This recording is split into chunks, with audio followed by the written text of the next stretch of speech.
تواصل الجزائر شن حملاتها العدائية ضد المغرب بكل الأساليب المتاحة، سواء المشروعة منها أو غير المشروعة، والهدف بطبيعة الحال السعي نحو عرقلة المسار التنموي الكبير الذي تعيشه المملكة الشريفة على جميع المستويات بقيادة ملك البلاد، ومحاولة فرملة تقدمها الدبلوماسي الذي جعل الجارة الشرقية في عزلة رهيبة، سواء بمحيطها الإقليمي أو حتى على المستوى الدولي.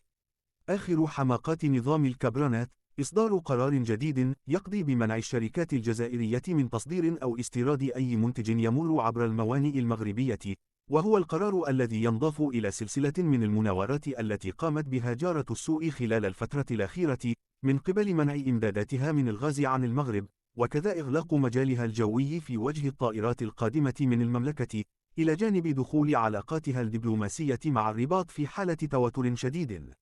ولفهم خلفيات هذا القرار الجديد، كان لموقع أخبارنا حديث خاص مع الباحث في الاقتصاد السياسي الأستاذ محسن الجعفري، الذي أكد لنا أن هذا القرار يعبر عن حالة نفسية أصبح يعيشها النظام الجزائري جراء مسلسل الإخفاقات المتتالية على عدة مستويات في مواجهة المغرب الذي أصبح قريبا من حسم ملف قضية الصحراء المغربية،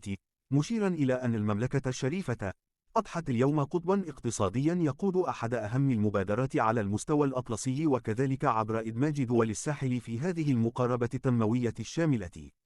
في ذات السياق، شدد الجعفري على أن هذا القرار يمنع عملية توطين عقود الشركات المستوردة للسلع في الجزائر عبر منع عملية الأداء الدولي لهذه العقود التي تمر عبر نقل أو تحويل النقل من خلال الموانئ المغربية، وبالخصوص ميناء طنجة المتوسط الذي يعتبر نقطة لهذه العمليات اللوجستيكية. وأشار الأكاديمي الغربي إلى أن القرار يبقى مجرد محاولة من السلطات المالية الجزائرية تروم استهداف الحركية التجارية لهذا الميناء طنجة بالخصوص، حيث قال في هذا الصدد: هذا القرار اعتبره دون أي أثر، والمتضرر الوحيد سيكون هم الفاعلون الاقتصاديون في الجزائر الذين عليهم تحمل الكلفة الإضافية للنقل والبحث عن وسائل أخرى دون المرور عبر نقاط المرور والتحويل التي تقوم بها بعض الشركات لتخفيض كلفة النقل.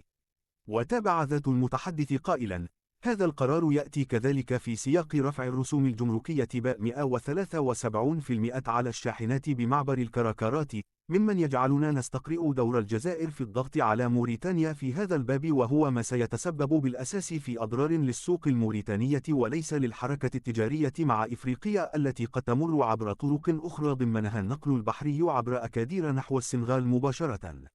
وختم الجعفري حديثه لام أخبارنا قائلا: يعتبر قرار الجمعية المهنية للبنوك والمؤسسات المالية الجزائرية مجرد فقاعة إعلامية موجهة للاستهلاك الداخلي، وحدها المقاولات الجزائرية من ستتحمل كلفتها الباهظة دون أن تؤثر على رقم معاملات الميناء المغربي طنجة المتوسط بشكل ملحوظ.